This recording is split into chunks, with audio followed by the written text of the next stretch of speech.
consciousness, a neuro-linguistic alphabet. As you enter the gene keys, you are stepping into a world of words. The words themselves are simply pointers and codes that invite you to move into a state that lies beyond the words. All words resonate within the chambers of your body. They carry frequencies in and out of your being. If, for example, you take the word conflict and sound it silently with your mind, it creates an electromagnetic pulse that is heard throughout your body. If you then imagine the feeling that this word engenders, you send an even more powerful signal into the inner recesses of your physiology. Remember, your DNA is so incredibly sensitive, it hears everything and responds accordingly.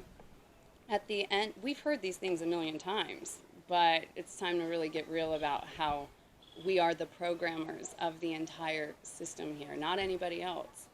As soon as we take that step, we're no longer being programmed, but we are programming. So I started playing with this game maybe about 3 or 4 years ago, and the only ticket to entry is a wide open heart and merging again into the oneness. And that's when I started downloading the codes of the blueprints, you could say, peace on earth, heaven on earth, bringing balance and equilibrium to all systems, to all beings on the planet. This is I would say, an original blueprint that I think we all agreed to and wrote as a beautiful story to come back from the future and assist humanity with finding their way back to this thing called peace. So remember your DNA is so incredibly sensitive, it hears everything and responds accordingly. At the end of this book, you will find a table of words known as the spectrum of consciousness. These are the specific word codes that relate to each of the 64 gene keys. You will learn that each gene key spans the spectrum and is divided into 3 levels or frequency bands, known as the shadow, the gift, and the siddhi. The spectrum of consciousness is your personal genetic programming language.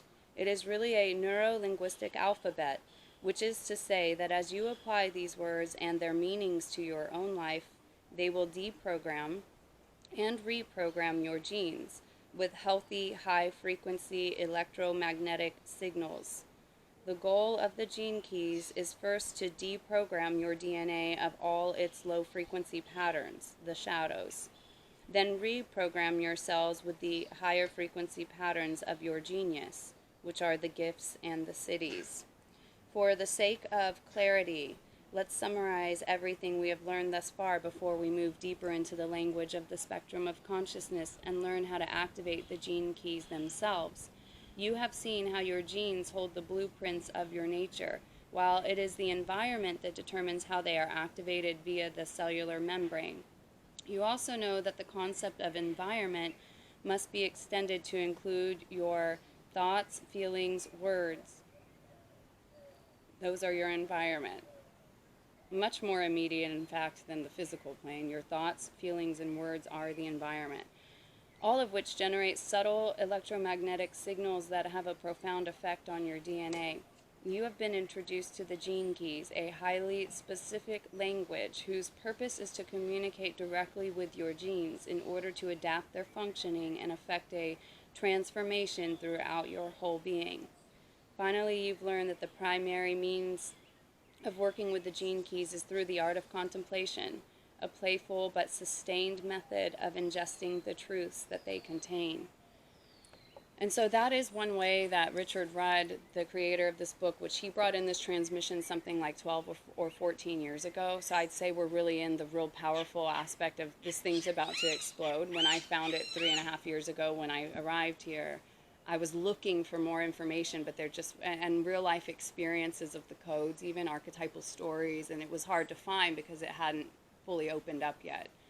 And so here we're in the 12th, 13th, 14th year, whatever it might be. So we're really in the fruit of, well, we're in the midst of what some could consider a pandemic, right? So it could feel like a storm out there, and we have the opportunity to hold the still point and to stabilize the field here in the midst of whatever storm anybody on this planet could be experiencing at this time. So So just the introduction alone of the gene keys is a pretty long story in itself. And but now we'll just jump into some of the other information here. Well, first of all, does anyone have a specific question that you want to make sure you understand or would like to know before we finish today? Is there anything specific coming up that I can make sure that I do jump on? That'll kind of give me an idea of, and obviously you can ask questions throughout the process too, but. Are we still in the 21?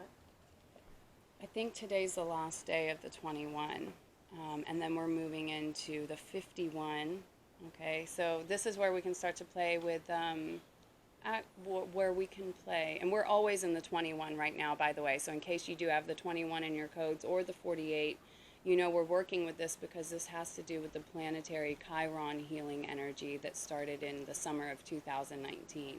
So the 28 is a good one to read. You know, I sent it in the group. I don't know if anyone had a chance to read it, but it's talking a little bit about, first of all, for all of the gene keys, the fear frequency is basically programmed fear of survival in the genetics of humanity. We all have the programming of fear of survival, fear of death.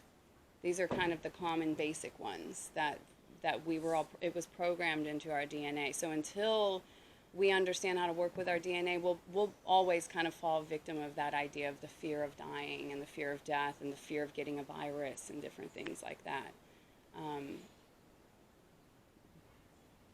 There is a world where those things don't exist right here on this physical plane beyond how we look at things and beyond this genetic programming.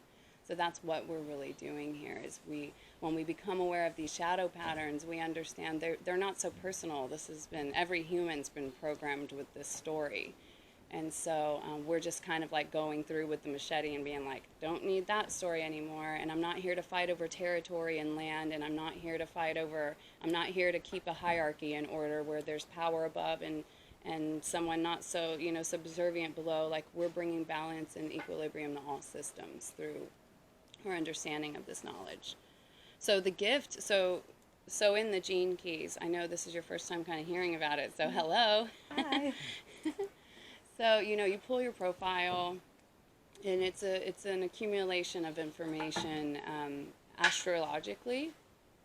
It's taking information from the day that you're born, but it's also considering information about 88 days before you were born, which is when, according to human design, there's an implantation of consciousness that comes in before you actually arrive. So there's an 88-day. And what's interesting about this is that cycle seems to run with the Venus cycles. So what I was being shown this morning, if I could understand it correctly, is Venus, if you consider Venus and Earth spheres of energies, not just physical planets, but spheres of consciousness, you could say that Venus could be considered the higher ascended state of consciousness that we're bringing down to the earth. And it's something also about bringing the feminine here, the true rise of the feminine, which we've all been living and talking about and dreaming of, but really something converging right now. Venus and Pisces working together right now too.